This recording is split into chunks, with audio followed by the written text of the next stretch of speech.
Good morning, all of you. Welcome to your SST class. And students, today I am going to start the next topic of your chapter 4, that is globalization. Under this topic, we have to be learned the next that what was the impact of globalization. And in the previous video, I explained you the some impact of globalization on the consumer as well as the producers. हमने दोनों पर जो है impact of globalization पढ़े थे. Under this we learned that consumer now enjoyed improved quality at lower prices. कि consumer को क्या बेनिफिट हो रहा है कि वो इम्प्रूव क्वालिटी मिल रही है एट चीप रेट्स. और MNCs को क्या बेनिफिट हो रहा है? Now they are getting top Indian companies have been able to benefit for the increased competition. उनको क्या बेनिफिट हुआ है? Now they can able to sell their products across the countries. So these are some impact of globalization on the for the consumer as well as for the producers. Okay, so now today's topic is today I am continuing this topic, but in today's topic we try to discuss the disadvantages of globalizations. कि क्या disadvantage हैं globalisation के small producer को, या फिर जो producers और employers हैं उनको क्या प्रॉब्लम्स फेस करनी पड़ रही हैं because of globalisation. So let's start it. The first is small producers compete or perish. Small producers क्या हो गए? compete, या तो उन्हें कंपटीशन को अपने अपने आपको इस तरह बनाना पड़ा कि they can able to compete with the large producers, or perish, और या फिर वो टोटली डिस्ट्रॉय हो गए, ख़त्म हो गए. They have to be shut down their industries. So this is about the impact of globalizations, or we can say these are the disadvantages of globalizations. Let us start it reading it. Here the small producers compete or perish. For a large number of small producers and workers, globalization has posed major challenges. Globalisation ने major challenges face करने दिए हैं for the small producers. Let us read the example, and with this example we can understand it very easily that which type of competition is going on because of globalization. Okay, so here the example of a small industrialist, that is Ravi. Ravi expect that he would have to face the crisis in such a short period of his life as industrialist. उसने नहीं सोचा था कि अपने जीवन के छोटे से टाइम पीरियड में ही उसे इस तरह का कंपटीशन जो है वो फेस करना पड़ेगा. Exactly what happen? रवि करता क्या था? Ravi is forming a company. Ravi took a loan from the bank to start his own company producing capacitors in 1992. Okay, in Hosur, an industrial town in Tamil Nadu. Capacitors are used in many अब capacitors हैं क्या? They are used in electronic goods, electronic appliances, including tube lights, television, etc. And when the Ravi start his industries, धीरे धीरे उसने जब अपने आप को इंक्रीज़ किया तो with in 3 years he had 20 workers under him. उसने अपनी प्रोडक्शन को इतना एक्सपेंड कर लिया कि उसके अंडर 20 वर्कर्स काम करने लग गए. It means here he is now he established industry. वो अपनी इंडस्ट्री को इस्टेब्लिश कर चुका था and getting lot of profit also. But what happen? His struggle to run his company started when the government removed restriction on import of capacitors as per its agreement. अब उसकी problem कहाँ start हुई? जब government ने restrictions को remove करना start कर दिया ऑन इम्पोर्ट ऑफ कैपेसिटर्स के इम्पोर्ट पर, एज पर इट्स एग्रीमेंट के अनुसार. एट WTO in 2001 गवर्नमेंट ने क्या किया? गवर्नमेंट ने रिस्ट्रिक्शंस को रिमूव कर दिया और कैपेसिटर्स को इम्पोर्ट करना स्टार्ट कर दिया फ्रॉम द अदर कंट्रीज. ठीक है.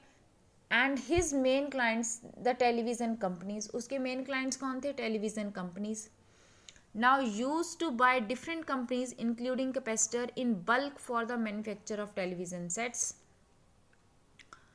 अब वो जो जो कंपनीज रवि से कैपेसिटर्स लेती थी, now they are buying the capacitors from the MNCs, या फिर बहुत सारी एमएनसीज ने तो टेलीविज़न कंपनीज के साथ टाई अप कर लिया और उन्होंने अपने प्रोडक्शन को उन्होंने अपनी प्रोडक्शन यूनिट्स एमएनसीज के थ्रू करवानी स्टार्ट कर दी.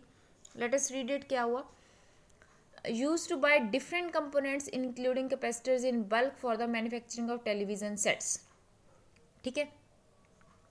However, competition from the MNC's brands forced the Indian television companies to move into assembling activities for MNCs. अब क्या हुआ? MNC's टेलीविज़न कंपनीज आ गई. ठीक है, बहुत सारी टेलीविज़न कंपनीज आ गई. To move into assembling activities for MNCs, जिन्होंने अपनी एक्टिविटीज़ को असेंबलिंग स्टार्ट कर दिया MNCs के साथ. यानी बाहर वाली MNCs ने इंडियन टेलीविज़न कंपनीज को एक तरह से ओवरलुक कर लिया. ठीक है. Even when some of them brought capacitors, यानी कि MNCs ने टेलीविज़न की प्रोडक्शन स्टार्ट कर दी, बट फिर भी जो कुछ इंडियन इंडस्ट्रीज़ टेलीविज़न की प्रोडक्शन कर रही थी उन्होंने कैपेसिटर्स खरीदने स्टार्ट रखे. बट वो कौन से कैपेसिटर्स खरीद रहे हैं? They are getting from the MNCs. Why? Because the price of the imported item was half of the price charged by people like Ravi. कि बिकॉज जो फॉरेन कंपनीज कैपेसिटर्स प्रोवाइड करवा रही हैं, they are providing capacitors at cheap rate as compare to the Indian companies. तो जो Indian television producers भी थे उन्होंने वो वाले कैपेसिटर्स खरीदने स्टार्ट कर दिए. So what happen? Because of this now Ravi's production decreased. Ravi lost his production. Ravi now produces less than half of the capacitors, and the producer in the year 2000 has only 7 workers working for him. Earlier he has 20 workers but now only the 7. इससे क्या impact पड़ रहा है? एक तो रवि की अपनी income कम हो गई, दूसरा उसके साथ काम करने वाले वर्कर्स अनएम्प्लॉयड हो गए. कहाँ 20 वर्कर्स थे, कहाँ 7 वर्कर्स रह गए. Many of Ravi's friends in the same business in Hyderabad and Chennai have close their units. और रवि के बहुत सारे फ्रेंड्स को अपनी यूनिट्स क्लोज करनी पड़ी. ओके तो इस तरह से बिकॉज ऑफ MNCs बहुत सारे ऐसे स्मॉल प्रोड्यूसर्स थे जिनको लॉस फेस करना पड़ा. ठीक है. यहाँ से दो चीज़ें हुई, स्मॉल यूनिट्स ख़त्म हो गई और अनएम्प्लॉयमेंट इंक्रीज हो गई. Batteries, capacitors, plastic toys, tyres, dairy products and vegetables oil are some examples of industries where the small manufacturers have been hit hard due to competition. बहुत सारे स्मॉल वर्कर्स को इस वजह से कंपटीशन फेस करना पड़ रहा है. Several of the units shut down, बहुत सारी ख़त्म हो गई. रेंडरिंग मैनी वर्कर्स जॉबलेस हो गए. And the small industry in India employ the largest number of workers in the country next only to agriculture. ये वो स्मॉल इंडस्ट्रीज थी जो कि एग्रीकल्चर के बाद एक largest number of workers employment हमें प्रोवाइड करवा रही थी. Now that they are going to be shut down, और वो शट डाउन हो गई. And this create a lot of unemployment within the country. And this all is the impact of globalisation. और ये किसका इम्पैक्ट है? Globalisation का. So these are the disadvantages of globalisation. ये डिसएडवांटेज है globalisation का कि बिकॉज ऑफ ग्लोबलाइजेशन कंट्री में अनएम्प्लॉयमेंट इंक्रीज हो गई. अब अनएम्प्लॉयमेंट इंक्रीज तो हुई, इसके साथ साथ अनएम्प्लॉयमेंट में एक और प्रॉब्लम आ गई, that is competition and uncertain employment. Uncertainty आ गई. Now the workers are not totally sure about job. They don't know that when they have to be lost their job. उन्हें नहीं पता कब उन्हें अपनी जॉब को लॉस करना पड़ेगा, छोड़ना पड़ेगा, लीव करना पड़ेगा. So this uncertainty is also rise because of globalization. How this uncertainty is rise, let us read it with this example. First of all, we have to read the example, then we read this. Okay, so what is the example? Example क्या है? A garment worker, garment worker का example है. Here a 35-year-old Sushila has spent many years as a worker in the garment export industry of Delhi. Sushila को बहुत सारे पैसे जो हैं वो खर्च करने पड़ते हैं. She was employed as a Sushila जो थी वो गारमेंट एक्सपोर्ट में काम कर रही है as a worker in Delhi. ठीक है, और वो परमानेंट वर्कर है. अब परमानेंट वर्कर है इसलिए उसे बहुत सारी फैसिलिटीज़ भी मिल रही थी. Health insurance, provident fund, over time double rate. As we read in the chapter 2 under the organise sector में हमने क्या रीड किया था कि if a permanent worker then he get lot of benefits, कि उसको बहुत सारे बेनिफिट्स मिलेंगे. ये सारे बेनिफिट्स उनको दिए जाएंगे. So here the Sushila get also these benefits. But now what happen when Sushila factory closed in the late 1990s over after searching. और नाउ अब उसकी फैक्ट्री क्लोज हो गई 1990s में. अब क्लोज होने का कारण क्या था? We all know that is globalisation. ठीक है, now after searching for a job for 6 months job search में लगाने के बाद she got a job 30 kilometres away from her home. वो जो जॉब है वो उसके घर से 30 किलोमीटर दूर है.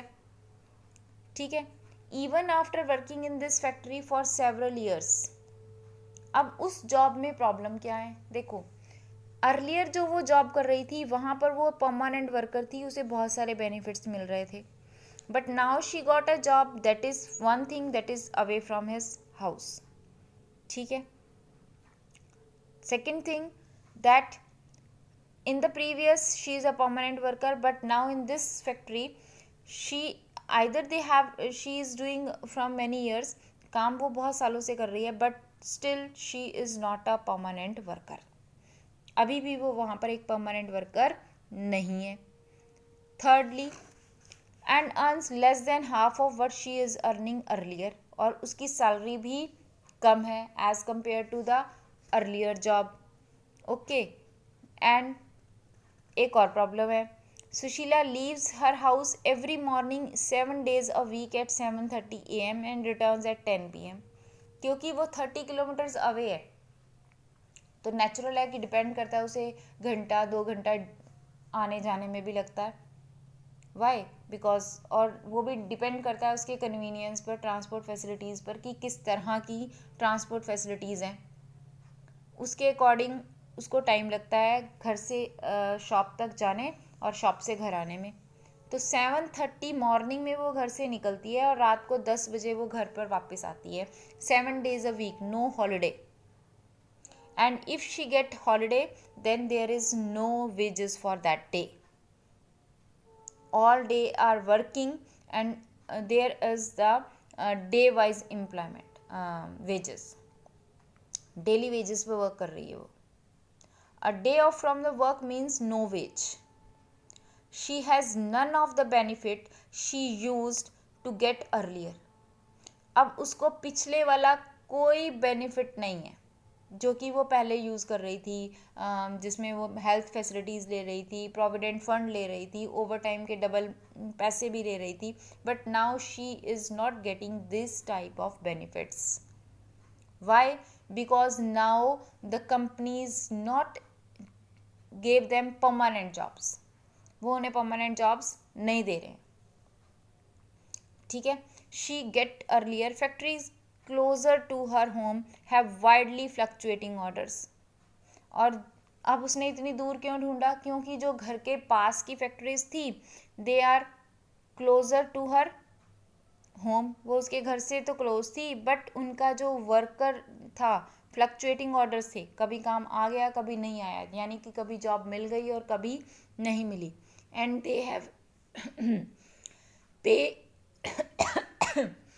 सॉरी पे इवन लेस, और इसके साथ साथ वो कम मनी भी दे रहे थे। तो यहाँ से with this example we can easily understand that this create lot of problem for the worker. Now they lost their job, and secondly there is lot of uncertainty, बहुत सारी uncertainty है। ओके तो यहाँ पर वर्कर्स को problems face करनी पड़ रही हैं because of globalisation. Now let us read it. अब इसको एक रीड कर लेते हैं। Globalization and the pressure of competition have substantially changed the lives of the workers. Workers की लाइफ चेंज हो गई। Face with growing competition, growing competition के साथ साथ most employers these days prefer to employ workers flexibly. अब जो employed हैं, जो कंपटीशन, जो एम्प्लॉयर्स हैं, वो कौन से वर्कर्स चाह रहे हैं? They are providing, they are try to get the flexible workers. Flexible workers means they can able to remove their workers or to call their workers when they want. ठीक है, जब वो चाहें तब वो वर्कर को निकाल भी सकते हैं और जब चाहें उन्हें बुला भी सकते हैं। ऐसा होता है सीजनल वर्क में कि जब काम ज़्यादा है तो वेजेस वर्कर्स इंक्रीज कर दिए और जब कम है तो वर्कर्स डिक्रीज कर दिए। तो now they want flexibility, and this mean that workers jobs are no longer secure. और यहाँ से एक चीज़ क्या बाहर आ रही है कि जो वर्कर्स की जॉब है वो सिक्योर नहीं है। earlier they are able to get the permanent jobs, now they are not able to get the permanent jobs. permanent jobs ना देने के पीछे दो कारण हैं। एक तो उनको वेजेस जो हैं वो सारा साल नहीं देने पड़ते, जब ज़रूरत होती है तब ले लेते हैं और जब नहीं होती है तो उसको रिड्यूस कर देते हैं। Secondly if they don't have the permanent jobs then उनको वो बेनिफिट नहीं देने पड़ते जो कि उन्हें परमानेंट एम्प्लॉय को देने पड़ते हैं। ये वाले benefits, health insurance, provident fund, over time at a double rate, ये उन्हें नहीं देने पड़ते क्योंकि एक जो टेम्परेरी वर्कर है उसको वो प्रोविडेंट फंड और हेल्थ इंश्योरेंस नहीं देंगे।